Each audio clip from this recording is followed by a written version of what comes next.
Monsieur le Grand Rabbin Chaim Corsia, bonsoir. Bonsoir. Merci, Monsieur le Grand Rabbin de France, d'avoir accepté l'invitation de Radio Shalom et de Keep Rising, qui est un groupe de jeunes qui s'est constitué sur Internet durant le confinement, qui étudie maintenant la Torah, les textes du judaïsme, comme quoi même le confinement a pu avoir des choses positives. Et donc, vous allez répondre ce soir dans les studios de Radio Shalom aux questions de Pierre Gandus. Bonsoir Pierre. Bonsoir De Raphaël Kalman. Bonsoir Raphaël. Et de votre serviteur Bernard Bourg. Alors, comme il me revient la lourde tâche de vous poser la première question, je m'étais demandé si aujourd'hui on allait en premier parler de l'accord de paix historique qui a été signé à Washington, ou si on allait parler du retour au confinement dès demain de nos frères qui sont en Israël, frères, sœurs, familles, de nos proches, avec deux questions en fait qui sous-tendent cette interrogation. La première, c'est de voir nos proches dans une nouvelle forme de détresse et aussi l'inquiétude nous concernant, parce qu'on voit bien qu'on ne se sort pas de ce cercle. Mais étant résolument optimiste, et je suis sûr que le grand rabbin va être d'accord avec moi, on va commencer par l'accord de paix. Qu'est-ce que vous pensez de ce qui semble en fait quelque chose de totalement inattendu? Nous n'avons rien. Ouais. D'abord, c'est un grand moment. Chaque fois qu'il y a un pas vers la paix, n'importe où dans le monde, c'est formidable. Et en plus, quand ça concerne une des régions qui a le plus de difficultés à trouver un équilibre global, surtout avec un acteur aussi majeur qu'est Israël. C'est incroyable que la pulsion de vie, de paix, ne l'ait pas emportée depuis tant d'années. Voilà, qu'il y ait des pays qui enfin comprennent que un peu de positif, plus un peu de positif, un peu de positif, c'est beaucoup de positif, c'est quelque chose qui est très important. Donc moi, je trouve que c'est une très bonne chose. Je sais qu'il y avait déjà des liens officieux entre tous ces pays. Il y en a d'autres avec l'Arabie Saoudite, avec d'autres pays. Et on voit bien que c'est un mouvement qui s'amorce et qui en réalité une volonté profonde des peuples de trouver les moyens de commercer, d'échanger, de progresser ensemble. C'est un peu placé par des gens comme vous, en fait, parce qu'il y a des rabbins qui ont été invités dans les pays du Golfe. Et pour eux, c'était un peu un signe d'une volonté de rapprochement. Très touché, parce qu'on s'est fait à ce moment-là taper dessus. En disant comment vous allez voir le roi du Bahreïn, quand il venait à Paris, on le voyait. J'ai vu le MBS quand il est venu à Paris. On a rencontré des gens d'Abu Dhabi, on a fait des débats interreligieux. J'ai reçu le secrétaire général de la Ligue islamique mondiale, on lui a fait dire des choses formidables. Et vous avez été critiqué pour ça. Oui, mais alors ça veut dire qu'on a fait des choses. Chaque fois qu'on est critiqué, regardez, là par exemple, je mets le masque, ok. Je me bagarre comme un malade, il n'y a pas d'autre mot, pour que dans les mariages, qui sont de véritables risques, on garde les masques. Je ne peux pas. Par exemple, ici dans le studio, on pourrait être un peu loin, on pourrait imaginer qu'on est... Non, nous, on a un ishour, si j'ose dire, parce que c'est une décision du gouvernement. Les journalistes ont le droit d'enlever le masque dans un studio. Je suis d'accord. Et moi, je ne suis pas journaliste. 2, profitant honteusement du fait d'être filmé, je veux donner aussi un message d'engagement personnel. Oui, je mets le masque. Et quand je vais demander à tous les fidèles de garder les masques pendant tout l'office de Kippour, mais oui, c'est compliqué, mais c'est obligatoire. Et je peux vous dire que je me suis rendu compte qu'il y a des situations qui ne sont pas acceptables. Dans les mariages, par exemple, les gens qui s'embrassent, c'est inconscient. Les cocktails dans les mariages, c'est inconscient. Parce que quand vous avez un cocktail, vous ouvrez le masque pour manger. Or, je pense que quand on ouvre le masque et qu'on est collés les uns les autres, c'est un véritable risque. Israël, quand Israël décide de confiner, il ne décide pas de confiner au hasard. Il décide de confiner au moment où tous les gens vont se retrouver, si on ne fait rien, au CDR privé, en famille, ce qui va créer d'immenses clusters et de transmission surtout aux personnes âgées, aux grands-parents, et c'est dangereux. Et on va autour de Kippour. Ils enferment ces 2 points par un confinement ponctuel. Je ne vais pas juger le petit gouvernement israélien, je peux vous garantir qu'en France, ça a été dit et redit, il n'y aura pas de confinement. On aura des mesures ciblées, on l'a vu avec les horaires décalés pour l'ouverture des restaurants, etc. Bon, bref, ce sont des mesures d'alerte. Mais il faut bien qu'il n'y a pas de raison. J'ai parlé hier avec le recteur de Marseille, d'Aix-en-Provence et de France, certains avaient l'idée de dire, puisqu'il y a Rosh Hashanah et Kippour et Sukkot, on n'a qu'à tout fermer les écoles juives. Mais surtout pas, d'abord parce que ce sont des écoles sous contrat et qu'on ne peut pas fermer comme on veut. Et deuxièmement, on ne peut pas priver les enfants de possibilité d'apprendre, de continuer à progresser, c'est-à-dire de ce qu'apporte l'école. Et qu'est-ce qu'on fait, les parents qui ont leurs enfants dans des écoles qu'on voudrait fermer? La solution de dire on ferme tout, c'est en fait une solution de facilité. Il faut faire des efforts et je crois que voilà pourquoi je garde le masque. Je pourrais l'enlever ici avec vous, mais je pourrais l'enlever d'abord parce que voilà, mais on est assez loin pour le faire. Mais je veux que cet élément soit un élément pédagogique. Et si je vous le dis pour le masque, c'est en réalité pour tout. Les efforts qu'on a faits, oui, qui ont été critiqués sur le rapprochement, d'abord théologique, avec des musulmans éclairés avec qui on pouvait échanger. Enfin, quand on a fait la grande réunion avec Galeb Bencher, avec le secrétaire général de l'Église islamique mondiale, vous aviez quand même le recteur d'Al-Azhar en Égypte, des chefs très importants du Liban, du Pakistan, d'Arabie Saoudite, du Koweït, on avait de tout. Et ces gens qui viennent entendre que, oui, la France est laïque, c'est-à-dire qu'elle n'est pas anti-religieuse, elle est pour la liberté, oui, l'islam politique pollue l'islam, oui, il faudra réouvrir les portes de l'Ijtihad, qui étaient mes 3 demandes. Et vous voyez le secrétaire général de l'Église islamique mondiale l'affirmer et les autres applaudir, franchement, c'était aussi une forme d'avancée. Pierre Gandus. Alors, sur le confinement, justement, on parlait d'Israël. Si vous me permettez, cher Pierre, je voudrais vous remercier parce que là, je vous vois, en vrai. Vous avez été un canal incroyable. Il faut le dire, c'est pas que c'est une façon de hommage. Vous êtes là, vous allez continuer. Vous avez été un canal incroyable de transmission d'informations pour rassurer les fidèles quand il y avait des problèmes, quand il y avait des questions. N'oublions pas, au début du confinement, c'était une sorte de grande panique. Qu'est-ce qui va se passer pour Pessah? Est-ce qu'on aura de la viande? Comment ça se passe? Pierre, avec vous, les cimetières, les gens qui allaient malgré tout au cimetière, et le conservateur de Pantin avait l'ordre de fermer le cimetière si c'était mal géré. On a passé un message, les gens l'ont manifestement entendu, ça a été multiplié par les réseaux sociaux, donc il faut mesurer le poids des réseaux sociaux en ce moment. Et il m'a dit, c'est incroyable, c'est devenu calme depuis ce matin. C'est que j'avais parlé chez vous la veille. Chez nous, Radio Shalom. Hein? Je m'en souviens, sur Radio Shalom, c'était au micro de Pierre. Oui, au micro de Pierre, tous les soirs, on faisait un point.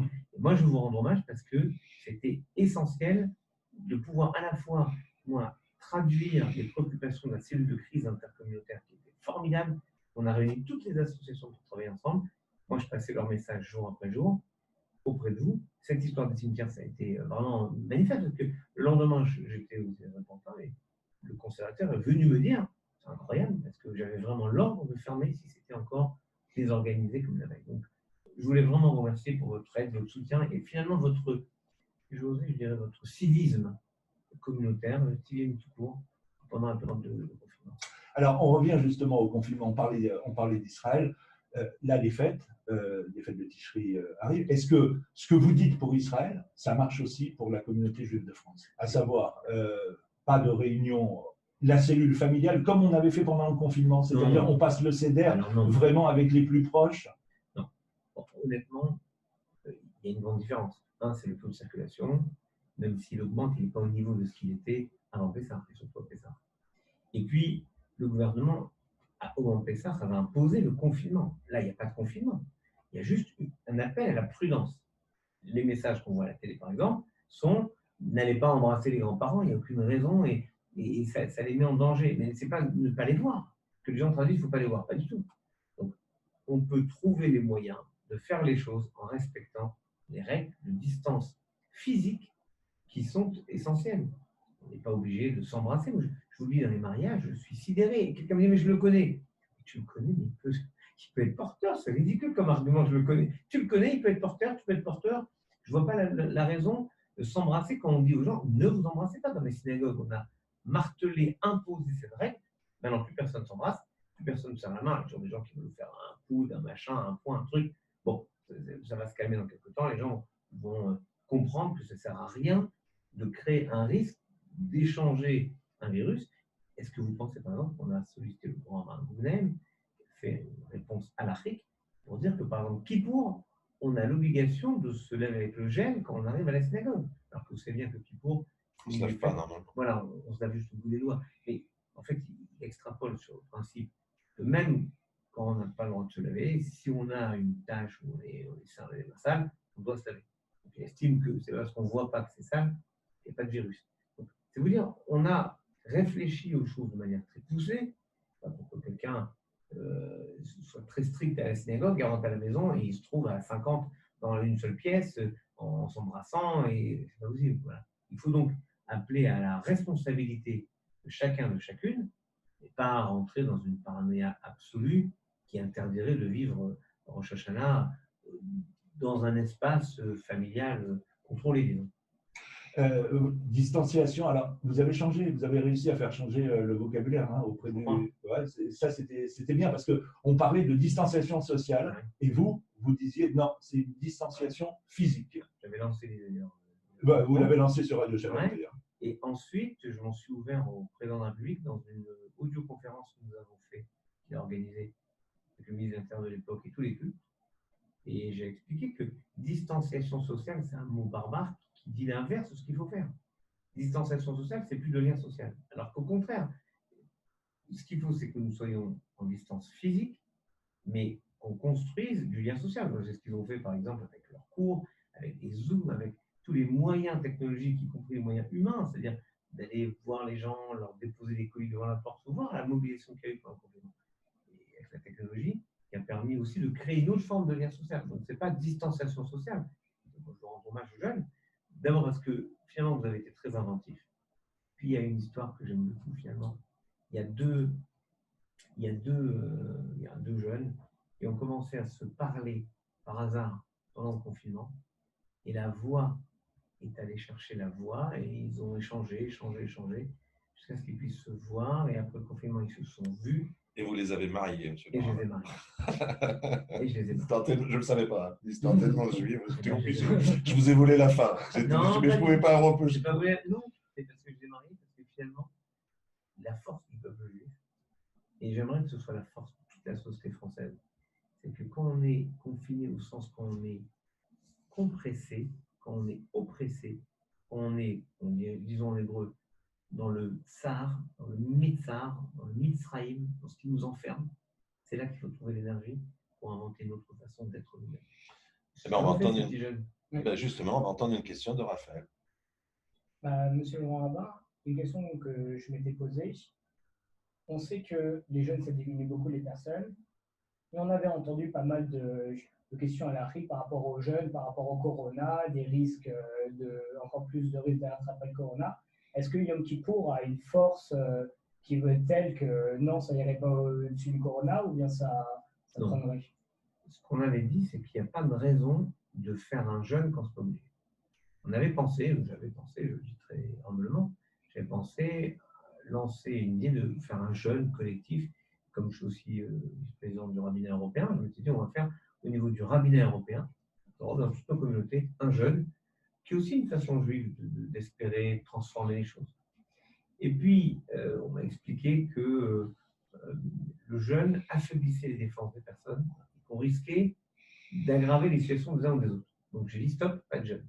Il y a une différence entre prôner un jeûne qui est libre et dire on peut manger à Kippour. Donc évidemment, mais la règle habituelle de Kippour, c'est si quelqu'un est malade et qu'il ne peut pas jeûner, il ne jeûne pas. Donc si quelqu'un est malade du corona, c'est d'autres choses, parce qu'il ne faut pas oublier autre chose. Le corona, ce n'est pas tout. Il y a encore des gens qui souffrent, des gens qui sont malades, d'autres maladies. Et je trouve que c'est très dangereux d'ailleurs d'oublier ces souffrances, ces maladies. Faites laisser. Vous voyez quelqu'un qui est malade et vous dit je suis très malade, je ne sais pas, X, telle ou telle maladie. Et les gens vont le dire en disant t'as pas le corona. Mais le corona, en réalité, 98% des cas, c'est pas grave. C'est-à-dire, c'est pas grave, c'est rien. J'ai été positif, et ben voilà, c'est tout. Je suis resté chez moi, le temps régulier, normal d'être confiné. Et quand j'ai fini, on me fait un test, et voilà. Et puis c'est tout. Donc j'ai personnellement, grâce à Dieu, rien eu. Mais est-ce que vous pouvez cependant vous inscrire dans la durée? C'est-à-dire que j'entends toutes ces... Et d'ailleurs, tout le monde se pose la question, j'imagine que les enseignants ont la même, les chefs d'entreprise ont la même. Mais vous, au niveau de votre responsabilité dans la communauté, est-ce que vous allez pouvoir... D'abord déjà, est-ce que les synagogues se remplissent de nouveau? Oui, parce que c'est difficile, vous savez. C'est pas à vous que je vais apprendre ça, le minyan le matin. Le minyan le matin, ça marche, les synagogues sont remplies, parce que le minyan le matin, c'est des gens qui étaient déjà motivés. Donc, par nature, il fallait les restreindre, et dès que ça a ouvert, ils sont revenus. C'est les gens qui hésitent un peu, il faut réhabituer les gens à venir dans les synagogues, et notamment ceux qui ont considéré que finalement, c'était pas mal de prier chez soi. Donc, après tout, pourquoi pas continuer? Donc, il faut réexpliquer aux fidèles à quel point c'est important, mais dans des règles très strictes, très strictissimes. Et je vois les efforts qu'on fait avec le consistoire. On a développé des normes terribles avec la NIF, les médecins de l'Association des médecins israéliens de France, pour pouvoir réouvrir les synagogues, mais avec vraiment le masque obligatoire, la distance, le gel, l'aération avant, après, pendant, enfin bref, beaucoup de mesures très, très fermes. Et l'idée, c'est de dire aux gens, vous nous avez fait confiance, on crée de la confiance. On a été capable de fermer. Regardez Shavuot, on avait le droit d'ouvrir Shavuot. C'était un débat, et avec le président du consistoire, nous avons tranché, on ferme. Pourquoi? Parce qu'on ne pouvait pas ouvrir la première fois après 2 mois et demi sur une fête telle que Shavuot. Donc on a préféré prendre aucun risque et on a démontré qu'on plaçait au-dessus de tout la sécurité sanitaire. Mais là, on voit bien la situation globale du pays, la situation de la pandémie qui certes semble être beaucoup plus élevée en nombre, parce qu'il y a 1 million de tests par semaine alors qu'on était à 200 000 il y a encore 2 mois, donc c'est incomparable. Et j'ai le sentiment qu'on ne fait courir aucun risque, parce qu'on rajoute, ne venez pas si vous êtes malade, fatigué, âgé, avec un risque. Faites des prières plus courtes. Oui, je l'ai écrit. Il n'y a aucune raison que les offices durent Rosh Hashanah de 8h du matin à 3h d'après-midi. 14h. Non, j'ai déjà vu 2h30, tranquille. Déjà, moi, j'aime pas ce genre de choses, aucun risque. Mais je pense qu'il faut être capable de faire plus vite, pas parce que quand c'est plus vite dans le jour, c'est que voilà, les gens restent moins. Et en fait, on montre. L'idée, c'est de dire, regardez, tout ce qu'on peut faire, on le fait. Et on raccourcit les offices. Et par exemple, on fait monter moins de personnes à la Torah, parce que c'est ça qui fait très long. C'est qu'on fait monter 30-25 personnes à Rosh Hashanah ou à Kippour. Et ben, on fera monter moins de monde. Mais il y aura un office, il y aura le partage, cette espérance commune portée par l'office de Rosh Hashanah et de Kippour et de Slichot, avec la garantie absolue de sécurité sanitaire. Pierre. Vous parliez du fait que vous étiez membre du rabbinat européen.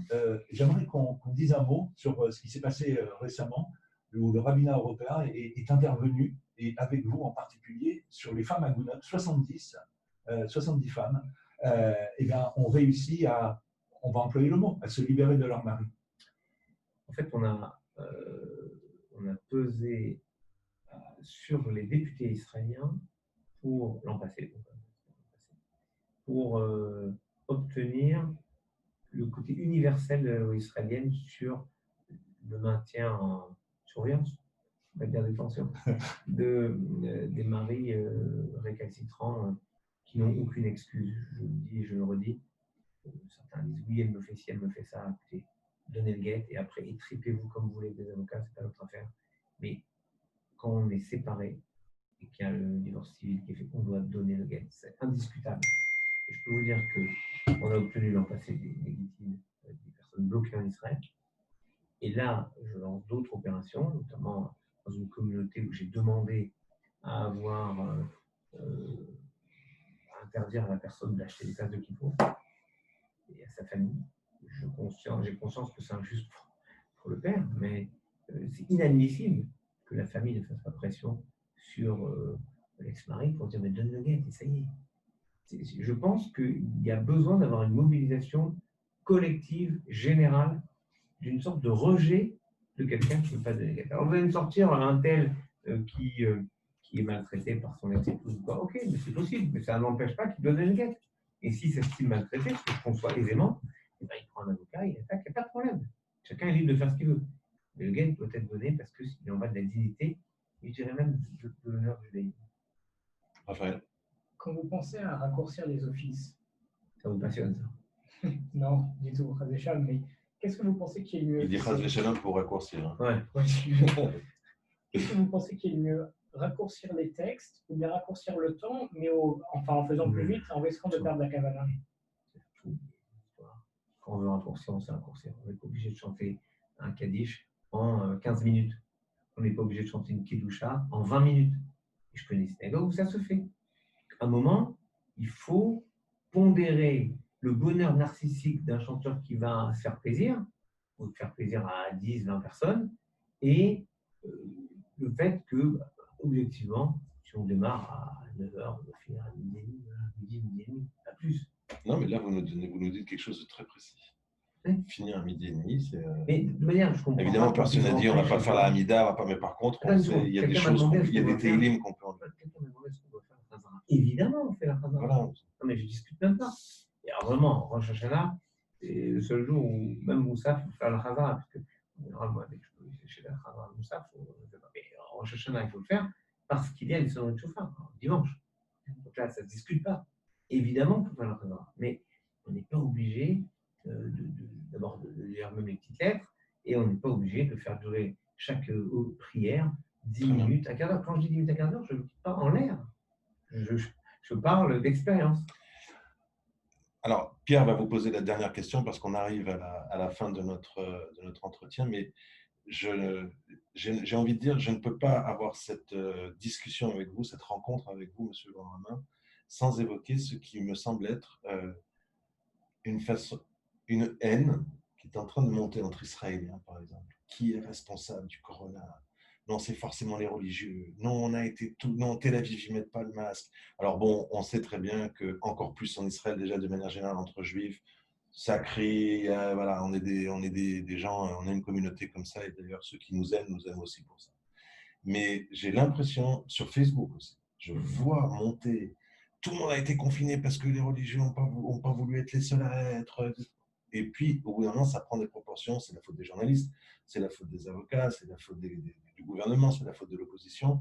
Et je crois qu'au-delà du débat qu'on a tous connu et que des fois même on a apprécié, en ce moment, le sang monte à la tête des gens et qu'il faudrait peut-être que Benjamin dise quelque chose. Moi, je ne peux pas parler pour la société israélienne. C'est toujours interdit de la juger et on doit la soutenir de manière inconditionnelle. Donc, j'ai rien à dire sur ça. Je peux parler pour la France, où effectivement, j'avais déjà alerté sur le fait que, oui, c'est une société où la haine, la violence de l'expression verbale, la violence d'expression physique, deviennent la norme. Regardez la violence dans les manifestations de Gilets jaunes, qu'est-ce que ça a à voir avec la violence, avec les vitrines? C'est scandaleux. Alors qu'il y a des aspirations qu'on peut comprendre, qui peuvent même être légitimes parfois, mais lorsqu'elles sont dites, on dit droit, avec un souffle posé, et pas avec la violence qui rend caduque toutes les demandes dès qu'elles sont portées par la violence. Et j'ai le sentiment qu'en effet, c'est compliqué parce qu'en général, le coupable, c'est toujours l'autre. Rappelons-nous en France qu'on a fait le confinement parce que le 15 mars, qui était le jour du vote, il faisait beau. Alors que s'il avait plu, il n'y aurait peut-être pas eu de confinement. Parce que comme il faisait beau, tout le monde s'est massé sur les quais, quais de Gemap, enfin les quais du canal de Lourdes, les quais du canal Saint-Martin. Les Invalides. Oui, et tout le monde a vu ces images surprenantes. Dans un temps, on a dit attention, soyez prudent. Et le lendemain, le policier a dit écoutez, si c'est comme ça, on confine, on n'est pas capable de respecter les règles, on va imposer des règles. Donc, la réalité, c'est que on a toujours cette recherche de bouc émissaire de responsables. Moi, je pense que c'est collectivement qu'on doit être capable d'assumer la protection de celles et ceux qu'on aime.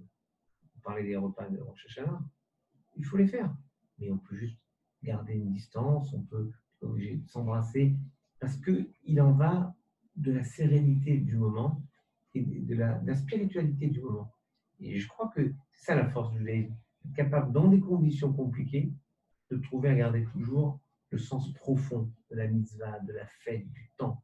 Et le temps aujourd'hui, vous avez commencé vos interviews avec ce qui se passe entre Israël et les pays du Golfe, le temps est à l'apaisement, le temps est à la recherche de ponts, le temps au fond est à l'espérance. Et moi je voudrais que malgré le corona, le temps soit à l'espérance. Dernière question, quelqu'un a dit très récemment, la prière n'est pas un aveu d'impuissance, c'est un encouragement à agir pour une société plus solidaire. C'est bien, je crois que j'ai dit un genre de choses comme ça. C'est vous qui l'avez dit. Voilà, et en cette veille des fêtes de Tishri, la prière. Je crois que la prière, c'est aussi un temps où on espère ensemble. Vous voyez, on peut espérer chez soi. Quand on prie ensemble les mêmes textes, même si on les prie un peu plus vite, eh bien, il y a quelque chose de l'ordre de l'espérance collective, commune, où on ajoute ce que l'autre dit à ce que je dis, ce que je dis à ce qu'un autre peut espérer, penser, rêver. Et il y a quelque chose, je dirais pas de magique, pas de thaumaturgique dans la prière, mais il y a une façon de dire, avec mes mots, je vais essayer de changer le monde. Et les premiers mots qu'on prononce, c'est ceux qu'on prononce aux autres, quand on souhaite du bonheur, bonne année. C'est aussi une façon d'espérer et de prier. Alors, permettez-moi de conclure en disant qu'il y a une autre façon de prier. C'est ce que disait Bernard de Clairvaux. Il disait, la plus belle des prières sera l'œuvre de vos mains. Vous priez, et c'est magnifique. Les mots, c'est extraordinaire. Ce sont des mots qui relient. Donc aussi avec notre action, nos mains, faire de notre action, de notre capacité à aller vers l'autre, à tendre la main aux autres, une forme de prière qui, elle, sera toujours agréée par Dieu. Monsieur le Grand Rabbin, merci d'avoir été l'invité de Radio Shalom et de ce groupe Keep Rising. Shana Tova, on souhaite tout le meilleur. On espère vous revoir l'année prochaine sans masque. Si Dieu veut. Oui, bah, c'est lui qui va décider en même temps. C'est un pouvoir régalien, ça. Voilà. La maladie, c'est pour lui. L'an prochain, c'est immédiatement. C'est là. Et donc, espérons. Le Grand de Paris, le Grand Magounen, m'a cité un commentaire tout à l'heure très joli du Ratan Sofer qui dit Nashpot Yaremevoniam. Et c'est en fait un de plus que 780, qui est l'année. Comme si, là, ça sera compliqué en 780, qui est l'année qui se finit. Et que quand on rajoute 1, en 781, ce sera un temps de bonheur et de réussite. Espérons que ça se réalise. Merci. Et donc, on vous attend, j'ai bien compris, pour la prochaine interview que vous ferez sans masque. Vous voyez, le journaliste n'a pas oublié. Merci à vous, Monsieur le Grand Rabbin de France, Chaim Corsia.